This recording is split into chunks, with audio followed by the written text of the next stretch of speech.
Iman tak dapat diwarisi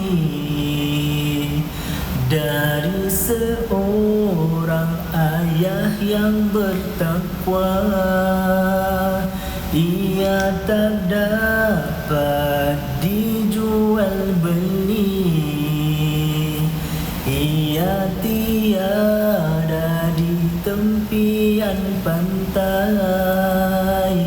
Walau apapun caranya jua,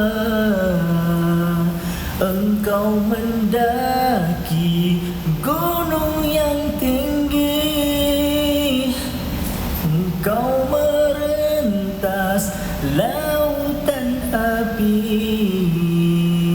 namun tak dapat jua dimiliki jika tidak kembali pada Allah, jika tidak kembali pada